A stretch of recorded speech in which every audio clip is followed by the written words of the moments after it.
네, 여러분 반갑습니다. 개인 투자자의 성공적인 투자를 돕는 주식 파트너 엘리트 강사입니다. 오늘은 지금과 같은 아주 강한 상승장에서 여러분이 반드시 알고 계셔야 하는 추세선에 대한 내용을 기초부터 실전 매매법까지 쉽게 알려드리려고 합니다. 추세가 뭔지, 추세선은 어떻게 긋는지, 추세를 활용한 가장 확률 높은 매매법은 어떤 것인지까지 말씀을 드릴 겁니다. 추세선은 기본이지 라고 생각하시는 매매가 익숙하신 분들도 이번에 종합적으로 복습을 하시면서 추세의 중요성을 다시 한번 되새기시면 좋을 것 같아요. 다 보시고 나면 지금 수익 중인 보유 종목은 언제쯤 정리해야 될지, 또 지금 이 시점에 다른 종목에 진입한다면 차트상 어떤 위치에 있는 종목에 진입해야 확률이 높을지 기준을 세우실 수 있을 겁니다. 본격적인 내용을 시작하기에 앞서 여러분의 소중한 시간을 할애해서 볼 만한 영상인지 판단을 돕기 위해 간단히 제 소개를 하고 시작하겠습니다. 저는 15년차 전업 투자자이자 전직 제도권 금융회사 애널리스트 출신입니다.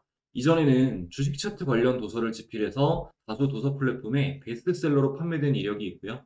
만 분이 넘게 지켜보고 있는 해당 채널에서 실제 매매 인증 또한 꾸준히 하고 있습니다. 저의 이런 정보를 알려드리는 이유는 유튜브에서 주식 강의를 하는 사람들 중 90%가 넘는 사람들이 관련 자격증이나 전문적인 학습이 아예 안 된 사람들이기 때문입니다. 심지어 증권사 채널에서 전문적인 내용을 강의하는 사람들도 대부분 투자자산 운용 자격이 아니라 대행인 정도의 수준이에요. 적어도 제가 누군가의 재산에 영향을 끼칠 수 있는 투자 관련 정보를 알려드리면서 아무 자격도 갖추지 않고 책임감 없이 말하는 사람들과는 다르다는 걸 알려드리고자 말씀드립니다. 자, 본격적으로 시작해 볼게요. 먼저 추세란 사전적 의미로 어떠한 방향으로 일정하게 움직이는 힘을 말합니다. 주식시장에서는 시장 또는 주가가 움직이고 있는 방향을 의미해요. 추세는 해외 시장에서 트렌드라고 하는데요. 증권 뉴스 같은 걸 보시면 가격 트렌드라는 말이 자주 나오는데 추세를 의미하는 겁니다. 자, 추세는 총 세 가지의 추세가 있습니다. 상승 추세, 하락 추세, 비추세가 있고요. 상승 추세는 고점과 저점이 점차 높아지면서 우상향하는 것을 의미합니다. 하락 추세는 고점과 저점이 점차 낮아지면서 우하향하는 것을 의미해요. 비추세는 고점과 저점이 선형을 이루면서 일정한 가격대를 벗어나지 않는 것을 의미합니다. 비추세는 상승 혹은 하락 추세를 만들어내기 전에 에너지를 응집하는 구간이기도 합니다. 추세를 공부하면서 가장 중요한 것은 하락 추세일 때 종목에 베팅을 하지 않기 위해서예요. 특히 축제와 같은 상승 추세가 끝나고 하락 추세가 막 시작됐을 때 베팅을 하는 끔찍한 일을 피해야 합니다. 그래서 지금 추세 강의를 하는 거예요. 자, 기술적 분석은 한 번 형성된 추세는 일정 기간 지속될 확률이 높다는 것을 전제로 합니다. 이것은 400년의 주식 역사가 검증한 진리예요.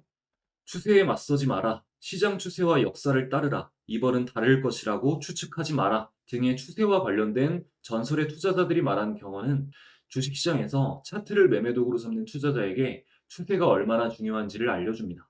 90%의 개인 투자자는 추세의 중요성을 제대로 모르기 때문에 상승 추세가 명확하게 시작돼서 유지가 될 때는 무관심으로 일관하다가 이거 나만 빼고 다 돈 버는 것 같다라는 감정이 극에 달할 때 상승 추세의 끝자락에 올라타거나 추세 하락이 시작되는 지점에 전보다 싸졌다는 안일한 생각으로 진입해서 막심한 피해를 봅니다. 빨리 인정하고 손절하면 다행이지만 보통 언젠간 올라갈 것이라는 막연한 생각으로 버티다가 회복할 수 없는 수준에 이르렀을 때 공포를 못 이겨 매도하게 됩니다. 자, 촬영일인 2월 27일 매도 심리가 고조되는 연휴 전 거래일인데도 외국인이 7조 넘게 거의 8조에 가깝게 던질 때 개인 투자자가 7조 넘는 막대한 금액으로 받아낸 것을 보면 현재 시장의 포모가 개인 투자자들이 느끼는 공포가 어느 정도인지 체감할 수 있습니다. 지금의 공포는 하락에 대한 공포가 아니라 나만 돈을 못 버는 것 같다는 공포, 소외감을 말하는 거죠. 뭐든지 급하면 뒤탈이 있기 마련입니다. 우리 구독자분들은 추후에 치명적인 실수를 하시지 않기 위해 지금부터 추세 강의를 집중해서 들어주시기 바랍니다. 자, 아주 기본적인 내용부터 강의를 시작을 할 건데 이 기본 이론을 무시하시는 분들이 꽤 많거든요. 왜냐면 주가가 꼭 이론적으로 움직이는 건 아니기 때문이죠. 그래서 얕게 공부해보고 그대로 안 되는 사례들이 있으니까 이거 필요가 없구나라고 생각하는 건데 절대 그렇지 않습니다. 기본도 정말 중요합니다. 물론 늘 이론대로 딱딱 이렇게 맞아떨어지는 거는 아니지만 확률적으로 이론과 유사하게 움직이는 경우가 많습니다. 그런데 예를 들어서 자, 내가 배운 대로면 상승 이후에 조정이 여기서 멈췄으니까 재상승하고 여기서는 조정이 멈춰야 되는데 이탈하고 내려갔네. 그래서 팔았더니 이렇게 다시 올랐다. 이거 엉망진창이다. 차트는 소용없다라고 말하는 사람들이 있어요. 절대 차트 보고 돈을 벌 수 없는 부류입니다. 이거는 예를 들어서 살면서 처음 본 강아지가 날 보고 짖었고 호전적이었다. 그러니까 세상의 모든 강아지는 나쁘다. 이러한 선입견을 갖는 것과 동일한 종류의 착각이에요. 차트로 돈을 벌 수 있는 사람의 사고방식은 이번에 이론대로 했는데 안 됐네. 실패로부터 내가 배운 것은 이런 것이고 앞으로 내가 실패한 사례와 유사한 특징을 가진 종목은 매매를 할 때 좀 더 주의를 기울여야겠다 라고 다음 확률을 점차 높이는 사람입니다. 기본도 제대로 모르면 이러한 발전은 불가능하죠. 자, 추세는 지지와 저항을 빼놓고 얘기할 수가 없습니다. 주가가 상승을 시작하면 오를수록 팔고 싶어 하는 사람들의 심리가 강해지고 조정이 나오게 됩니다. 그 부분이 첫 번째 저항 구간이 되게 되겠죠. 또 저항을 받고 일정 기간 조정을 받다 보면 사고 싶어 하는 사람들의 심리가 강해지는 구간이 생기게 되고 주가는 다시 오르게 됩니다. 그러한 부분이 바로 지지 구간이 되겠죠. 지지 구간. 저항과 지지는 역할이 있습니다. 쉽게 말해 저항은 이 자리에서 더 이상 올라가지 못하게 막는 역할을 하고 지지는 이 이상 내려가지 못하게 막는 역할을 합니다. 이때 기존의 역할을 하지 못하고 저항선이 돌파되거나 지지선을 이탈하게 되면 역할이 반대가 됩니다. 이것을 역할 반전이라고 해요. 자, 저항이었던 부분이 돌파가 되면 역할 반전이 된다. 흔히 저항이 지지로 바뀌는 저지바, 지지가 저항으로 바뀌는 지저바, 뭐 이런 거 들어보셨을 텐데 이런 것들을 말하는 겁니다. 또 이렇게 역할이 반전이 되고 나서 그 다음 지점에 바뀐 역할, 그러니까 저항선이 지지선으로 바뀐 거니까 지지의 역할을 수행하게 되면 추세가 반전될 것을 암시하고 그대로 추세가 이어질 경우 추세 전환이라고 합니다. 자, 예를 들어 SK하이닉스의 차트를 보면 저점이 점점 높아지는 상승 추세에서 직전에 지지 역할을 하던 지지 라인이 깨지고 역할이 반전되어서 이 부분에서 매물이 쌓이고 저항으로 바뀌게 됩니다. 자, 바로 이 지점부터 역할이 반전된 지점부터 상승 추세에서 비추세로 추세가 전환된 걸 확인할 수 있습니다. 이것이 기존 추세에서 역할이 반전되고 반전된 역할이 수행되고 나서 추세가 전환된 일련의 과정입니다. 그렇게 한동안 비추세를 이어가던 SK하이닉스는 자, 이 부분에서 하락 반전 직전에 자, 비추세로 반전하기 직전에 이 최고점 여기를 상승 돌파하는 파동이 나옵니다. 여기서 고점을 찍고 하락하고 추세가 비추세로 바뀌었으니까 저항 역할을 해야 하는데 저항이 깨진 거죠. 그러면 이 부분이 뭐가 된다? 지지로 역할이 바뀌는 겁니다. 이것을 역할 반전이라고 한다. 자, 그래서 보시면 정확하게 이 자리에서 저항 자리가 지지로 바뀌는 게 확인이 되고 이렇게 지지의 역할을 수행하니까 상승 추세로 전환. 이것 또한 비추세에서 저항을 돌파하고 역할이 반전되고 반전된 역할이 수행되고 상승 추세로 전환된 일련의 과정입니다. 오차 범위가 종목마다 차이가 있을 뿐 모든 종목은 이 과정을 반드시 거치면서 추세가 바뀌고 움직이게 됩니다. 그리고 기억하셔야 될 거는 거래량 거래 대금이 대량으로 수반될수록 지지와 저항이 제 역할을 할 확률이 높아진다. 굉장히 중요한 부분입니다. 또, 자, 보시면 이 저항선을 돌파하려는 자리가 전고점과의 범위가 이렇게 좁을수록 실제로 돌파가 나온다고 하더라도 신뢰도가 떨어지고요. 진짜 돌파가 이렇게 나오기 전에 이 고점을 여러 번 두드린 흔적이 있으면 돌파 이후에 추세 전환될 확률도 높습니다. 그러니까 돌파 시도가 이렇게 여러 번 나오면 나올수록 점차 저항력이 약해진다는 걸 기억하시면 돼요. 문장으로 정리해보면 고점 사이 범위가 좁을수록 돌파 시도가 실패할 확률이 높고 돌파가 나와도 가짜일 확률이 높다. 진짜 돌파가 나오기 전 여러 번 저항 돌파 시도가 있었던 차트일수록 추세 전환될 확률이 높다. 이 정도로 정리를 하시면 되겠습니다. 자, 여기까지가 이제 기본이고 이제 추세선 긋는 법을 알려드릴게요. 보통 자, 상승 추세선은 저점을 이어서 긋고 하락 추세선은 고점을 이어서 긋습니다. 이렇게 둘 다 긋는 거를 추세대라고 하죠. 이 추세선은 내부 추세선이랑 외부 추세선이 있는데 외부 추세선은 최고점과 최고점, 최저점과 최저점만을 잇는 것. 그리고 내부 추세선은 추세선이 캔들 안에 침범하더라도 고점과 저점을 이었을 때 평평한 부분을 잇는 것들입니다. 상승 추세선은 저점을 이어서 긋고 하락 추세선은 고점을 이어서 긋는다. 그리고 내부 추세선은 추세선이 캔들 안에 침범하더라도 고점과 저점을 이었을 때 평평한 부분, 그러니까 캔들에 제일 많이 닿는 부분을 잇는 거예요. 외부 추세선은 최고점만 있는 거죠. 그래서 캔들에 닿지는 않지만 기술적 분석에서는 잘 사용하지 않습니다. 보통은 내부 추세선을 참고 도구로 많이 사용을 해요. 내부 추세선으로 긋고 그 부근을 기술적 분석 도구로 삼는 겁니다. 부근이라고 표현하는 이유는 오차 범위가 있다는 걸 아셔야 되기 때문이에요. 전고점이 2만 원인데 2만 100원으로 뚫었다고 해서 무조건 찐돌파가 아니라는 겁니다. 자, 그리고 이론적으로 이 추세선의 신뢰도는 이렇게 기울기가 너무 급격하면 조정도 이렇게 급하게 나올 확률이 높습니다. 급등주는 급락주의 또 다른 이름이다라는 게 이러한 성격 때문에 나온 말이고요. 또 기울기가 너무 완만하면 추세의 힘이 약해서 금방 전환될 확률이 높아요.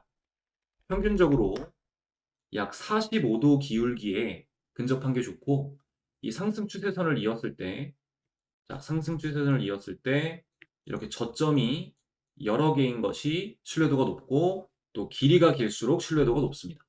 이 추세가 전환되기 전에는 보통 1차적으로 먼저 신호가 나오는데요. 상승 추세로 예를 들면 이렇게 고점이 높아지는 게 상승 추세죠.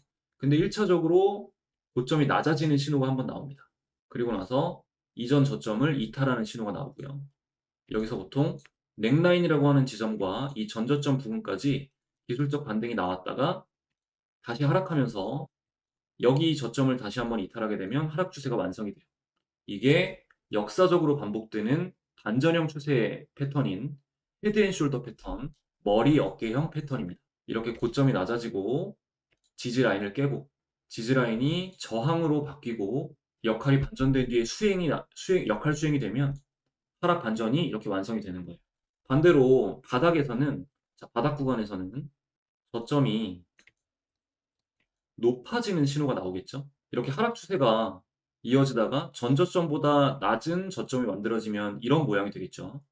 그리고 나서 아까처럼 넥라인 조정이 여기까지 나왔다가 이 저항이 지지로 바뀐 것 역할이 수행이 되고 상승 반전이 되면 상승 추세로의 전환이 완성이 됩니다. 이게 역 헤드앤숄더 반전형 패턴, 역 머리 어깨형이 완성이 된 겁니다. 여기서 저점이 높아지고 전 고점을 돌파하고 저항으로 작용하던 이 부분이 지지 역할을 수행하고 상승을 하게 되면 반전형 패턴이 완성이 되는 거죠. 그리고 이런 경우가 있어요. 예를 들어 에코프로를 보면, 여기서 저점이 높아지는 기존 추세선을 긋게 되는데 갑자기 기울기가 급격하게 높아집니다. 그러면 이 기울기가 높아진 부분에 추세선을 다시 그어요. 이걸 추세 조정이라고 합니다. 기울기가 급격해진, 각도가 틀어진 지점부터 다시 그으면 되는 거예요. 그리고 이때 이 직전의 고점, 이자 이 기준봉 캔들의 중심값, 이 라인을 이탈하게 되면 에코프로는 일단 상승 추세가 약해질 수 있다는 걸 경계해야 되는 자리가 됩니다.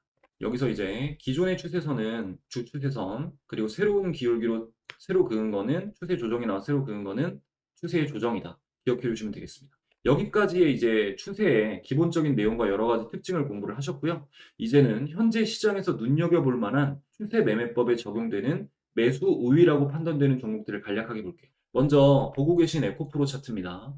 자, 이전부터 이 하락 추세선의 고점을 여기서 깨고 이전 고점 부근에서 살짝 깼다가 상승이 나옵니다. 우리가 여기서 상승 추세가 시작될 수 있다는 걸 정확하게 포착할 수 있습니다. 이후에 저점이 높아지는 신호가 나오고 여기서 재상승이 시작되는 이 지점이 굉장히 주요한 구간이 됩니다. 자, 가까이서 보면 바로 이런 자리죠. 단기 매물대가 쌓여 있고 지지가 확인되고 재상승하고 나서 단기 매물대가 쌓여있는 지점. 왜냐면 여기를 돌파하게 되면 그 다음 지지 구간이 여기가 될 거라는 걸 예상할 수 있기 때문이에요. 그래서 여기서 사게 되면 이 아래로 저점을 깨면 손절을 하면 되고 예상대로 지지 구간이 나오게 되면 손절 라인을 이탈하지 않고 쭉 상승을 가져가면 되기 때문에 손익비를 맞출 수 있는 기술적 분석상 확률 높은 자리가 됩니다. 그래서 여기서 제가 말씀드린 이 주요한 구간이라고 말씀드렸던 이 부분, 여기 음봉 나왔던 횡보하고 있는 12월 4일 날짜 기억해 주시고요. 제가 종목 공유 위주로 올려드리고 있는 엘리트 강사 채널 아까 보셨던 차트 12월 4일 이날 영상에서 오늘 소개해드리는 2차 전지 탑픽 종목은 바로 에코프로입니다. 탑픽 종목으로 에코프로를 이날에 알려드린 걸 확인할 수 있습니다. 당시와 비교를 해보면 12월 4일 종가 91,500원에서 현재 19만원까지 올라갔으니까 2배가량 상승이 나온 거죠. 여기서 예상대로 지지가 나오고 전고점을 돌파했을 때 우리는 뒤로 가서 자리를 체크합니다. 그러면 보시다시피 가장 여러 번 저항을 맞은 다음 이 지점, 여기서 돌파가 나왔죠. 이 부근이 눌림목이 될 확률이 높겠구나. 추세가 유지된다면. 아직 초입이니까요. 그러니까 여기 가격대 14만원에서 15만원대가 지지가 될 것을 예상해 볼 수가 있습니다. 이게 지나고 나서 하는 얘기가 아닙니다. 제가 구독자분들 모시고 운영하고 있는 엘리트 강사의 주식 공부방에서 에코프로 검색해보면 2월 12일 날 날짜 기억하세요. 2월 12일 날 말씀드렸던 주요 눌림목 구간이 14만원대인데요 라고 확인을 시켜드렸습니다. 그리고 21선과 만나는 자리이기도 하다라고 코멘트를 드렸죠. 2월 12일이 이 캔들 2월 12일 그리고 코멘트를 드린 바로 다음날 2월 13일 저가 14만 8,600원까지 눌리고 바로 대상승이 나왔습니다. 이제 다음 주요하게 봐야 될 구간은 이 19만 5천원에서 지금 돌파가 확인이 됐으니까요. 이 구간에서 저항을 맞는지 지켜봐야 되고 돌파 시에 여길 돌파하게 되면 20만원 구간대를 돌파하게 되면 전고점 트라이가 나올 확률이 굉장히 높아지게 되겠죠. 그리고 아래로는 아까 말씀드린 11만원대는 굉장히 보수적인 거고 13만원대 아래로 이탈을 하게 되면 기술적으로는 일단 정리를 고려해 봐야 되는 자리가 됩니다. 그리고 그 위에서 이 이탈하는 자리 위에서 여기서 저점과 고점 반복하면서 횡보하고 박스를 만든 다음에 비추세를 만들고 이렇게 급격하게 상승하면서 만들어진 매물을 소화한 다음 박스권을 돌파하면서 신고가 트라이가 나오면 가장 좋은 그림이 되고 에코프로는 그때가 다시 한번 최고의 매수의 기회가 됩니다. 다음은 삼성 SDI. 에코프로 일단 보유 중인 거 인증을 할게요. 최근에 많이 팔아서 지금 이 정도 보유하고 있고 앞으로 지금까지 말씀드린 전략에 따라서 대응할 예정입니다. 이거는 선취매 이슈를 피하기 위해서 제가 미리 말씀을 드리는 거예요. 에코프로는 제가 보유하고 나서부터 한 번도 뭐 매수 의견을 드린다거나 한 적이 한 번도 없습니다. 방금도 그냥 차트 분석상 설명을 드린 거지 에코프로를 매수하셔라 이런 게 아니니까 오해하지 마시기 바랍니다. 다음은 삼성 SDI 긍정적인 종목 보고 있는 거죠. 기존에 이 하락 추세선을 여기서 돌파, 저점이 높아지는 게 확인되고 재상승, 상승 추세가 형성이 됩니다. 에코프로랑 오차 범위가 다를 뿐 거의 동일한 흐름으로 움직이고 있는데 최근에 굉장히 좋은 패턴이 나왔어요. 상승 이후에 매물을 소화하고 전고점을 재돌파하고 정확히 전고점이 지지로 바뀌면서 변동폭을 크게 줄인 조정이 나옵니다. 이거는 이 조정이 나올 때 변동폭이 작다는 건 매도 심리가 많이 낮아졌다는 걸 의미하는 거거든요. 그러면 여기서 이 상승 출발하는 이런 지점이 매수 기회가 되는 거죠. 이제 요거 주봉으로 확인해 보면 지금 단기 매물대가 가장 많이 쌓여 있는 이 주요 고점이었다가 지지였다가 다시 저항으로 바뀌었던 이 지점 여기까지 힘있게 올라왔으니까 돌파 확인 후에 이 자리가 지지로 바뀌는 게 확인이 되면 매매했을 때 수익 낼 확률이 굉장히 높은 자리가 되겠습니다. 전략을 잘 짜면. 다음은 LG화학입니다. LG화학도 보면 하락 추세를 여기서 깨고 저점이 높아지는 게 확인되고 상승이 나옵니다. 상승 추세 전환을 예상해 볼 수가 있는 거고요. 그리고 일봉상으로 이 새로운 고점에서 하락을 잇는 이 고점 추세선, 하락 추세선이 만들어지고 이 단기 하락 추세선을 뚫는 첫 돌파가 나온 자리가 지금 LG화학의 자리입니다. 에코프로, 삼성 SDI, LG화학 모두 LG화학까지 모두 삼성전자나 SK하이닉스, 현대차 같은 종목들처럼 역사적 하위 구간에 있는 게 아니라 바닥에서 상승 추세로 전환이 되어서 상승 추세가 유지되고 있는 중반 지점인 것이 비교적 봤을 때 긍정적이죠. LG화학은 이후에 추이를 봐야겠지만 그 중에서도 가장 이 상승 추세의 시작 지점에 있다고 보면 되겠습니다. 마지막으로 이 중반이 아니라 하위 구간에 있는 종목들 중에서 좋은 패턴이 만들어진 종목은 APR이 있죠. 매출, 영업이익, EPS 등 숫자가 말해주는 방향성이 굉장히 훌륭한 종목이고 테마 또한 지속적으로 한 번씩 지속될 모멘텀이 있습니다. APR이 좋은 이유는 상승 추세로 확 슈팅이 나오고 나서 비추세로 전환이 되고 박스를 상승 이탈한 초반 지점이라는 게 긍정적입니다. 처음에 이 비추세 구간은 하락이든 상승이든 방향을 정하기 위해서 에너지가 응집되는 구간이라고 말씀을 드렸었죠. 자, 이렇게 여기 고점을 돌파를 했으니까 지금 이 고점 부근이 여기서부터 여기까지가 지지가 되는지 확인을 하고 재상승할 때 매매 전략을 구상하시면 손익비를 유리하게 가져가기 좋은 용이한 종목입니다. 자, 이렇게 추세의 개념과 추세선 이를 활용해서 현대 시장에서 좋은 종목을 찾아내는 팁까지 정리해 드렸고요. 도움이 되었다면 구독, 좋아요 한 번씩만 부탁드리겠습니다. 마지막까지 시청해 주셔서 감사드리고요. 여기서 인사드리고 저는 다음에 더 좋은 영상으로 돌아오겠습니다.